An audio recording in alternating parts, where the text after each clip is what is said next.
People are desperate to leave, fearing a bloody assault. Little violence so far, but there is plenty of panic.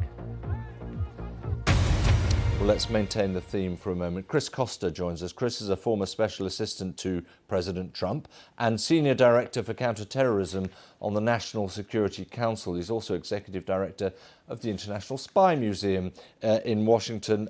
Costa, thanks very much indeed for joining us.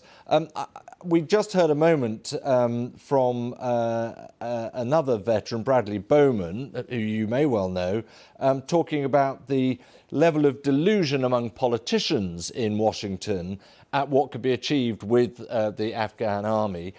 Where do you think the delusion lies?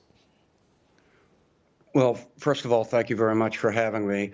So I don't know Bradley, but I know General McMaster, so I know what his position is, and I'm sympathetic toward that position. All of that said, the Afghan National Army and security forces, they did not have the will to continue a prolonged conflict. It revealed itself this week, and all of us were very much surprised by, the rapid offensive by the Taliban. They implemented a sound strategy. They operated aggressively. They operated in the north, where historically they would have faced a lot of resistance against them. So, in short, they wanted victory more than the Afghan National Army, quite candidly. Yeah, but there is a fairly widely recognized view, isn't there, that whilst the United States, above all, has pumped some, tens of billions, 80-odd billion, we're told, over 20 years into training, into equipment and the like, that there's been a huge level of corruption. There aren't the forces, never were perhaps, that we've been told in terms of numbers that we think there should be. And that actually, for much of this time, it's been almost like a phony rebuilding. Well, I think your points are fair to some degree, but at the end of the day, the execution of a withdrawal went poorly, right?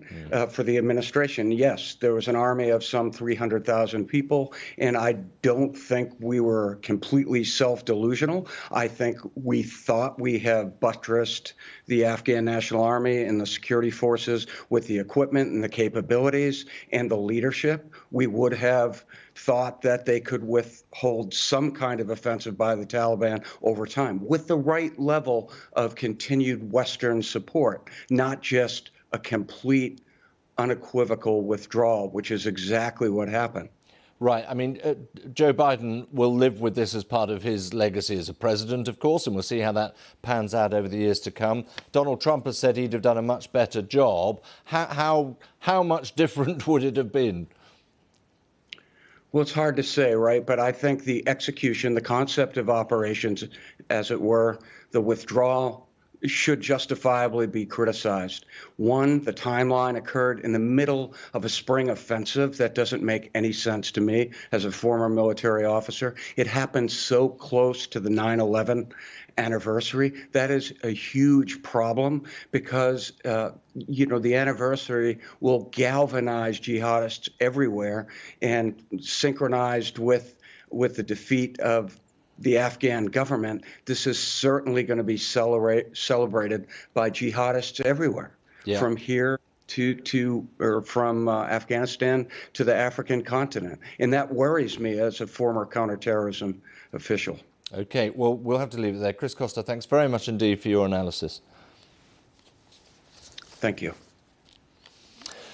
Now let's bring you some other news, because there's been a sharp rise, I'm afraid, in the death toll from the earthquake that hit Haiti on